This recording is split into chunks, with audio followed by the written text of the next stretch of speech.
Kiprah Partai Keadilan Sejahtera atau PKS dalam pentas politik nasional seringkali mengundang simpati publik di negeri ini.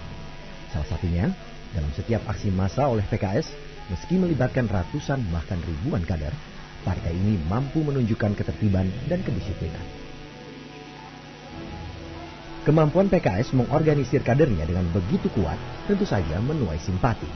Boleh jadi, inilah satu-satunya partai politik yang memiliki perkaderan secara teratur dan militan. Tak heran, kalau pemilu kedua yang diikutinya, partai ini mampu melipat gandakan perolehan suaranya. Pada pemilu 1999, partai yang saat itu bernama Partai Keadilan hanya memperoleh 1,4 juta suara atau setara dengan 7 kursi di DPR.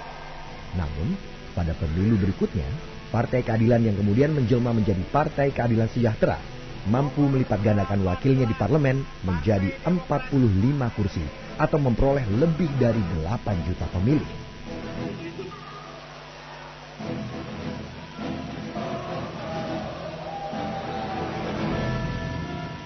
Sebagai sebuah partai kader, loyalitas anggota PKS boleh jadi dapat diandalkan. Menurut Presiden PKS Tifatul Sembiring, para kader dan anggotanya lah yang membiayai jalannya roda organisasi.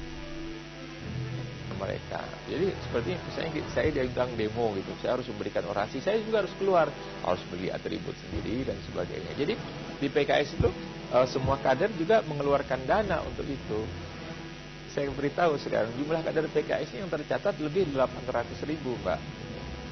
Jadi waktu itu misalnya dalam kasus DKI kita coba mengumpulkan dana, kita seru.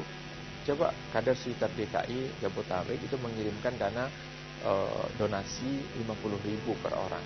Itu tercapai lebih 5 miliar begitu. 50.000 misalnya kalau ada 100.000 yang mengirim itu kan sudah 5 miliar. Jadi kita dalam beberapa tempo pilkada dan sebagainya merekrut dana seperti itu. Nah, dan ini kan ada kesertaan, ada kebersamaan, ada rasa ini milik kita sama-sama gitu. Jadi saya juga saya juga memikul beban juga dari sini kan, karena kita juga masing-masing juga punya usaha kan, tidak mungkin kita kan tidak digaji di partai ini. Jadi kader-kader pun bekerja seperti itu. Oleh sebab itu mereka melibatkan diri dan membiayai keterlibatan itu sendiri secara rutin, dan iuran bulanan itu juga kan ada yang kita tarik dari teman-teman ini. Sumbangan-sumbangan juga ada.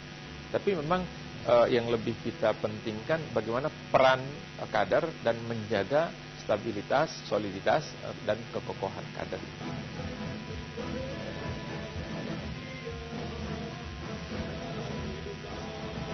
Lahirnya partai yang berbasis kelompok Islam terdidik di perkotaan ini diawali dengan pengumuman secara resmi pendirian partai tanggal 20 Juli 1998. Lantas, sebulan kemudian, tepatnya 9 Agustus 1998, akhirnya deklarasi pendirian partai dikumandangkan yang dihadiri puluhan ribu kadernya di Jakarta.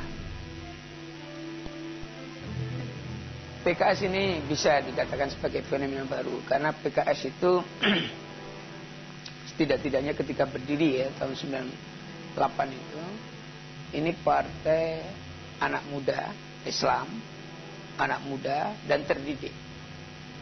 Mungkin yang paling tua Pak Rekto aja atau siapa lah gitu ya. Tapi mayoritas adalah partai muda dan terdidik Islam. Jadi itu 3 ciri utama dari PKS. Itu karakteristik yang mungkin sampai tingkat tertentu bisa dipertahankan sampai sekarang. Islam, muda, dan terdidik. Tetapi kan membangun partai itu tidak mudah.